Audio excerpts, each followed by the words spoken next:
Yes, ഞാനിവിടെ കുറച്ച് മുരിങ്ങയ്ക്കോൽ എടുത്ത് വെച്ചിട്ടുണ്ട്. ഇത് വെച്ചിട്ട് നമുക്കൊരു അടിപൊളി ഐറ്റം ഉണ്ടാക്കിയാലോ? യെസ്, വീഡിയോയിലേക്ക് പോകാം.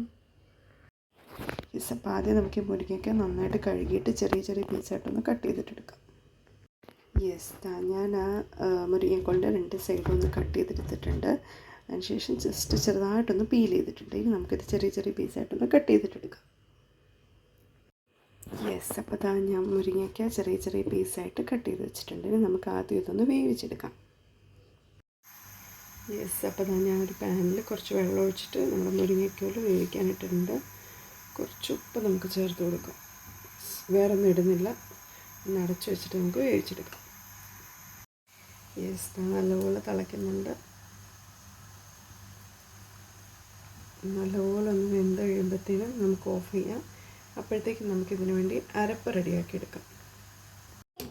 ഞാൻ കുറച്ച് ചെറിയുള്ളിയും കറിവേപ്പില എടുത്ത് വെച്ചിട്ടുണ്ട്. ഇതിലേക്ക് നമുക്ക് കുറച്ച് ജീരകവും അതുപോലെ തന്നെ പച്ചമുളകും തേങ്ങയും കൂടെ ചേർത്തിട്ട് ഒന്ന് അരപ്പുണ്ടാക്കിയെടുക്കാം.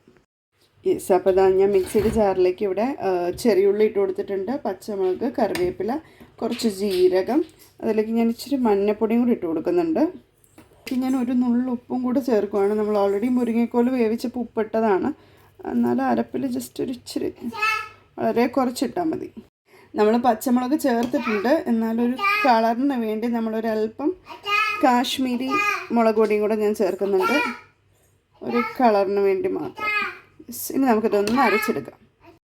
യെസ്, നമ്മുടെ അരപ്പ് ഇവിടെ റെഡി ആയിട്ടുണ്ട്. ഞാൻ ഒട്ടും തന്നെ വെള്ളം ഒഴിക്കാണ്ടാണ് അരച്ചെടുത്തിരിക്കുന്നത്.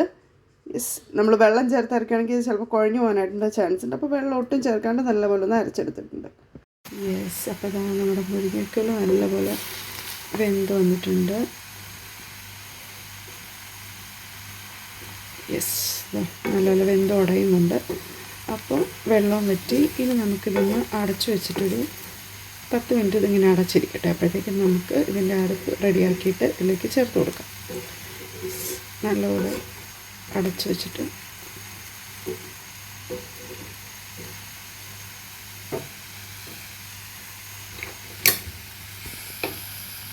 യെസ്, അപ്പോൾ എണ്ണ ചൂടാകുമ്പോൾ നമുക്ക് കുറച്ച് കടുക് ഇട്ട് കൊടുക്കാം.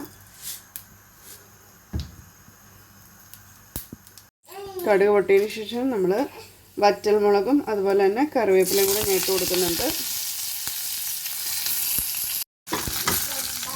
അതിലേക്ക് നമ്മുടെ അരപ്പിട്ട് കൊടുക്കാം. യെസ്, ഇനി ഇത് നമുക്ക് നല്ലപോലെ ഒന്ന് മിക്സ് ചെയ്ത് ഇളക്കിയെടുക്കാം.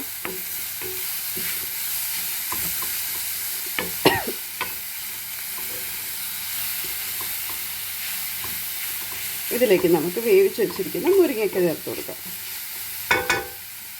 യെസ്, അപ്പോൾ നമ്മൾ മുരിങ്ങയ്ക്ക അതിലേക്ക് ഇട്ട് കൊടുക്കുകയാണ്. വേണമെങ്കിൽ നമുക്ക് മുരിങ്ങക്കോൽ ഇതുപോലെ പീസാക്കിയിട്ട് നടുവേയും കൂടെ ഒന്ന് മുറിച്ച് കൊടുക്കാം. പക്ഷേ ഇത് ഞാൻ ചെറിയ പീസായിട്ട് മുറിച്ചിരിക്കുന്നതുകൊണ്ട് ഞാനങ്ങനെ പ്രത്യേകം കീറി കൊടുത്തില്ല. ഇത് ഓൾറെഡി വെന്ത് കഴിഞ്ഞപ്പോഴത്തേനും നല്ലപോലെ ഉടഞ്ഞു വന്നിട്ടുണ്ട്. അപ്പം നടുക്ക് കീറി കൊടുക്കേണ്ട ആവശ്യമില്ല. ഇനി ഇതെല്ലാം നല്ലപോലെ മിക്സ് ചെയ്തിട്ട് 2 മിനിറ്റ് ഒന്ന് അടച്ചു വെച്ച് നമുക്കൊന്ന് വേവിക്കാം.